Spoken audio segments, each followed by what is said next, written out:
Day ದಿವಸ 7ನೇ ತಾರೀಕು ಹೋದೆ, ಮಾರನೇ ದಿವಸ ವುಮೆನ್ಸ್ ಡೇ ಇದೆ. ಬೆಳಿಗ್ಗೆ ಎದ್ದು ನೋಡ್ತೀನಿ ಪವಿತ್ರ ಗೌಡ ಕೈಲಿ ಮೊಬೈಲ್ ಹಿಂಗ್ ವಿಡಿಯೋ ಮಾಡ್ತಾ ಇದ್ದಾಳೆ, ರೆಡಿ ಆಗಿ ಚೆನ್ನಾಗಿ ಕೂತಿದ್ದಾಳೆ. ಪವಿತ್ರ ಗೌಡ ಹತ್ರ ವಿಡಿಯೋ ಮೊಬೈಲ್ ಬಂದಿದೆ. ಒಂದು ಮೊಬೈಲು ವಿಡಿಯೋ ಮಾಡ್ತಾ ಇದ್ಲು. ಅವಳ ಪಕ್ಕ ಇರುವಂತ ಒಂದು ಜೈಲಿನ ಸಿಬ್ಬಂದಿ, ಅದು ಹೆಸರು ಏನಂತ ಐಆರ್ ಆಫೀಸರ್ ಹತ್ರ ಹೇಳ್ತೀನಿ, ಆ ಸಿಬ್ಬಂದಿ ನನ್ನ ತೋರಿಸಿ ಹೇಳಿದ್ರು ಸಂಧ್ಯಾ ಬಂದಿದ್ದಾರಂತ. ಆ ಮೂಮೆಂಟ್ ಅಲ್ಲಿ ನಾನು ಅಲ್ಲಿನ ಜೈಲಿನ ಅಧಿಕಾರಿಗೆ ಪ್ರಶ್ನೆ ಮಾಡಿದೀನಿ, ಅವಳ ಕೈಲಿ ಹೇಗ್ ಮೊಬೈಲ್ ಬಂದಿದೆ ಅಂತ ಹೇಳಿ. ಇಲ್ಲ ರೆಕಾರ್ಡ್ ಮಾಡ್ಕೊಳ್ತಾ ಇದ್ರು ಪ್ರೋಗ್ರಾಮ್, ವುಮೆನ್ಸ್ ಡೇ ಪ್ರೋಗ್ರಾಮ್. ಯಾಕೆ ಸಿಬ್ಬಂದಿಗಳಿಲ್ವಾ? ಪವಿತ್ರ ಗೌಡ ಕೈಲಿ ಯಾಕೆ ಫೋನ್ ಕೊಡ್ಬೇಕು? ಸಿಬ್ಬಂದಿಗಳು ಕೆಲಸ ಮಾಡೋದಿಲ್ವಾ? ಹಂಗಾದ್ರೆ ಫೋನ್ ಸಿಬ್ಬಂದಿದೆ ಅಥವಾ ಪವಿತ್ರ ಗೌಡ? ಇಲ್ಲ, ಅದು ಸಿಬ್ಬಂದಿದೆ ಫೋನು, ಅವಳ ಕೈಲಿ ಇತ್ತು. ಸೊ ಬಟ್ ಇಲ್ಲಿ ಎಲ್ಲಾನು ಸಿಗುವಾಗ ನಾವು ಜೈಲಿಗೆ ಎಂಟ್ರಿ ಆಗುವಷ್ಟರಲ್ಲಿ ನಮ್ಮ ಸ್ಯಾರಿ ಪಿನ್ ಇಂದ, ಕೈಯಲ್ಲಿರೋ ರುದ್ರಾಕ್ಷಿ ಮಣಿಯಿಂದ ಏನೇ ಇರ್ಲಿ ಪ್ರತಿಯೊಂದು ತೆಗಿತಾರೆ. ಆದ್ರೆ ಒಳಗೆ ಎಲ್ಲಾನು ಇದೆ. ಒಳಗೆಯಿಂದ ಬರುವಾಗ ಏನೂ ಇರಲ್ಲ, ಬಟ್ ಒಳಗಡೆ ಎಲ್ಲಾನು ಇದೆ. ಅಂಡ್ ನಮ್ಗೆ 2 ಜೊತೆ ಬಟ್ಟೆ ಬಿಡೋದು, ನಮಗೆ ಅಲ್ಲ ಎಲ್ಲಾ ಆರೋಪಿಗಳಿಗೂ 2 ಜೊತೆ ಬಟ್ಟೆ ಬಿಡೋದು, ಅದ್ರ ಮೇಲೆ ಬಿಡೋದಿಲ್ಲ. ಆದ್ರೆ ಪವಿತ್ರ ಹತ್ರ 15ಕ್ಕೂ ಹೆಚ್ಚು ಜೊತೆ ಬಟ್ಟೆ ಇದಾವಲ್ಲ.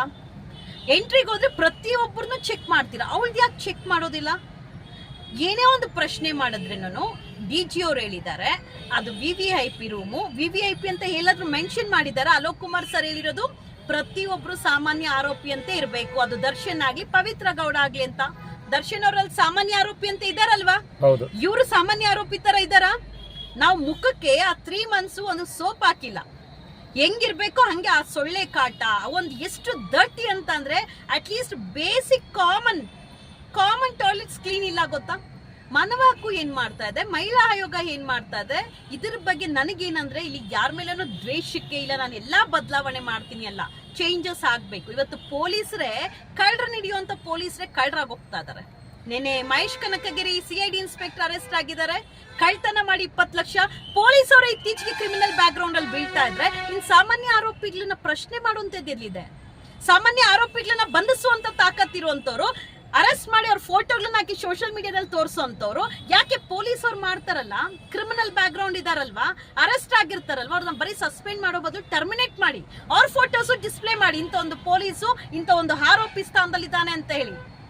ಇಲ್ಲಿ ಪೊಲೀಸ್ ಅವ್ರನ್ನ ಫ್ರೀಡಮ್ ಆಗಿ ಕೆಲ ಪೊಲೀಸರು ತುಂಬಾ ಕೆಟ್ಟ ನೀಚ ಕೆಲ್ಸಕ್ಕೆ ಇಳಿದಿದ್ದಾರೆ. ಬಿಕಾಸ್ ಕಾಕಿ ಅನ್ನೋದು, ಸರ್ಕಾರಿ ಸಂಬಳ ಅನ್ನೋದು ದುರುಪಯೋಗ ಮಾಡ್ತಾ ಇದಾರೆ. ಎಷ್ಟೋ ಜನ ಹೊರಗಡೆ ಉತ್ತರ ಕರ್ನಾಟಕದಲ್ಲಿ ಹೋರಾಟ ಮಾಡ್ತಾರೆ, ನಾವ್ ಎಕ್ಸಾಮ್ಸ್ ಬರ್ದಿದ್ದೀರಿ, ನಮ್ಗೆ ಕೆಲ್ಸಕ್ಕೆ ಅಪಾಯಿಂಟ್ ಮಾಡಿ, ನೇಮಕಾತಿ ಮಾಡಿ ಅಂತ. ಆದ್ರೆ ಇಲ್ಲಿ ಡ್ಯೂಟಿದಲ್ಲಿ ಇರುವಂತವ್ರು ಎಲ್ಲ ದುರುಪಯೋಗ ಮಾಡ್ಕೊಳ್ತಾ ಇದಾರೆ. ನಾನ್ ಜೈಲಿನ ಸಿಬ್ಬಂದಿಗಳಲ್ಲಿ ಎಲ್ಲಾರು ಕೆಟ್ಟವ್ರು ಅಂತ ಅನ್ನಲ್ಲ, ಸೀನಿಯರ್ ಆಫೀಸರ್ಸ್ ಇದ್ದಾರೆ, ಒಳ್ಳೆಯವರು ಇದ್ದಾರೆ. ಬಿಕಾಸ್ ಅವ್ರಿಗೂ ಗೊತ್ತಿದ್ದು ಏನು ಮಾತಾಡಕ್ಕಾಗಿದ್ರೆ ಕೈ ಕಟ್ಟಾಕ್ದಂಗಿದೆ. ಅಂಡ್ ನೆನ್ನೆ ಏನು NCR ದಾಖಲಾಗಿದೆ, ಅದಾದ್ಮೇಲೆ ಜೈಲೊಳಗೆ ಹೋಗಿ ಅಲ್ಲಿರುವಂತ ಆರೋಪಿಗಳಿಗೆ ಬೆದರಿಸಿದ್ದಾರೆ. ಯಾರಾದ್ರೂ ಬಂದ್ರೆ ಏನೂ ಸಹ ಈ ವಿಚಾರಗಳ ಬಗ್ಗೆ ಮಾತಾಡಬಾರ್ದು, ಮಾತಾಡಿದ್ರೆ ಸಂಧ್ಯಾ ಮೇಲೆ ಹೇಗೀಗ FIR ಆಗಿದ್ಯೋ ನಿಮ್ ಮೇಲೇನು ನಾವು ದಾಖಲು ಮಾಡ್ತೀರಿ, ಇಷ್ಟರಲ್ಲಿ ಅವರು ಜೈಲಿಗೆ ಬರ್ತಾರೆ, ಯಾರು ಸಹ ಮಾತಾಡಬಾರ್ದು ಅಂತ ಬೆದರಿಸಿದ್ದಾರೆ. NCR ಆಗಿರೋದು, ನಾನು ಸುಳ್ಳು ಆರೋಪಗಳನ್ನ ಮಾಡ್ತಾ ಇದೀನಿ ಅಂತ. ನಾನು ಯಾಕ್ರಿ ಸುಳ್ಳು ಆರೋಪ ಮಾಡ್ಲಿ? ಜೈಲಿನ ವ್ಯವಸ್ಥೆ ಬಗ್ಗೆ ಕಣ್ಣಲ್ಲಿ ನೋಡಿರುವಂತದ್ದು ನೈಜ ಘಟನೆ. CCTV ಕ್ಯಾಮ್ರಾ ಇದೆ, ನನ್ನ ಕೈಲಿ ಮೊಬೈಲ್ ಇತ್ತಂದ್ರೆ ಅದನ್ನು ರೆಕಾರ್ಡ್ ಮಾಡಿ ಕೊಡ್ತಾ ಇದ್ದೆ. ಅಂಡ್ ಇದ್ದಷ್ಟು ದಿವಸ ಪ್ರತಿ ದಿವಸನೂ ನಾನು ಹೇಳಿದೀನಿ ಹೊರಗಡೆ ಹೇಳುವಂತ ಕೆಲಸ ಮಾಡ್ತೀನಿ ಅಂತ. ನಾನು ರಿಲೀಸ್ ಆಗೋಗ್ ಸಹ ಅಲ್ಲಿರುವಂತ ಸಿಬ್ಬಂದಿಗಳು ಏನು ಮಾತಾಡಬೇಡಿ, ಇಲ್ಲಿ ಬಿಟ್ಟುಬಿಡಿ, ಈ ನೈಜೀರಿಯನ್ಸ್ ಬಗ್ಗೆ ಬೇರೆಯವ್ರ ಬಗ್ಗೆ ಮಾತಾಡಿ, ಸ್ವಲ್ಪ ಪೋಕ್ಸೋ ಕೇಸ್ ಬಗ್ಗೆ ಮಾತಾಡಿ ಅಂದಿದ್ದಾರೆ ಹೊರತು ಜೈಲ್ ಬಗ್ಗೆ ಮಾತಾಡಬೇಡಿ. ನಾನಿರುವಂತ ಪೀರಿಯಡ್ಸ್ ಅಲ್ಲಿ ಹಿಂಗಾಯ್ತು ಅಂತ ಒಬ್ರು ಅಧಿಕಾರಿ ಹೇಳಿದ್ದಾರೆ. ಈಗ ಹೆಂಗದು ಸುಳ್ಳು ಆರೋಪ ಅಂತ ಹೋಗಿ ದೂರ್ ದಾಖಲು ಮಾಡಿದ್ದಾರೆ? ದೂರ್ ದಾಖಲು ಮಾಡಿದವ್ರು ನೆಕ್ಸ್ಟ್ ಯಾಕಲ್ಲ ಒಳಗೆ ಹೋಗಿ ಚೇಂಜಸ್ ಮಾಡಿದ್ದಾರೆ ರೂಮ್ನ? ಪವಿತ್ರ ಗೌಡ ರೂಮ್ ಅಲ್ಲಿ ಇದ್ದವ್ರನ್ನ ಹೆಣ್ಮಕ್ಳನ್ನ ಯಾಕೆ ಚೇಂಜಸ್ ಮಾಡಿದ್ದಾರೆ? ಎಲ್ಲಾರ ಹತ್ರ ಸೊಳ್ಳೆ ಪರ್ದ ಇತ್ತಲ್ವಾ, ಸೊಳ್ಳೆ ಪರ್ದದೊಳಗೆ ಕೆಲವೊಬ್ರು ಮಾಡಬಾರ್ದು ಚಟುವಟಿಕೆಗಳು ಮಾಡ್ತಾ ಇದ್ರಲ್ಲ, ಅದನ್ನ ಯಾಕೆ ಎಲ್ಲ ಕಿತ್ತಾಕೊಂಡಿದ್ದಾರೆ? ಏನ್ ಮಾಡ್ತಾ ಇದ್ರು? ಹೆಣ್ಮಕ್ಳು ಲೆಸ್ಬಿಯನ್ಸ್ ಅಂತ ಹೇಳಿದ್ನಲ್ಲ. ನೋಡಿ, ನಮ್ ಸಮಾಜದಲ್ಲಿ ಆ ಹೆಣ್ಮಕ್ಳ ಮೇಲೆ ರೇಪ್ ಕೇಸ್ ಆಗುತ್ತೆ, ನ್ಯಾಯ ಸಿಕ್ತಲ್ಲ ಅಂತ ಬಾಯ್ ಬಡ್ಕೊಳ್ತೀರಿ. ಇಲ್ಲಿ ಹೆಣ್ಮಕ್ಳ ಕೆಲವರು ದಾರಿ ತಪ್ಪಿದಾರಲ್ಲ. ಪರಪ್ ನಗರದ ಜೈಲಲ್ಲಿ ಮರ್ಡರ್ ಕೇಸ್ ಅಂತ ನೋಡಿರೋದು ನಾನು 2 ಬಂದಿರೋದನ್ನ 3 months ಅಲ್ಲಿ ಇದ್ದಾಗ.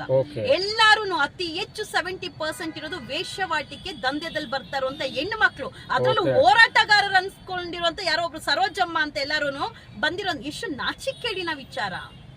ಪೋಕ್ಸೋ ಕೇಸಲ್ಲಿ, ವೇಶ್ಯವಾಟಿಕೆ ಕೇಸಲ್ಲಿ ಅತಿ ಹೆಚ್ಚು ಪ್ರಕರಣ ದಾಖಲಾಗ್ತಾ ಇದೆ. ಮಹಿಳೆಯರು ಬರ್ತಾ ಇರೋದೇ ಬರೀ ಆ ಕೇಸಲ್ಲಿ. ಎಲ್ಲಿ ಹೆಣ್ಮಕ್ಳಿಗೆ ರಕ್ಷಣೆ ಸಿಗುತ್ತೆ? ಮಾತಾಡಬಾರ್ದ ನಾವು? ಇವತ್ತು ಹೆಣ್ಮಕ್ಳಿಗೆ ಏನೋ ಆಗಿದೆ ಅಂದ್ರೆ ಬೇಗ ಬರೋದು ಪುರುಷರೇ, ಹೆಣ್ಮಕ್ಳೆಲ್ಲ ಹೋರಾಟಕ್ಕೆ ಬರೋದು ಬೇಗ ಪುರುಷರೇ ಬರೋದು.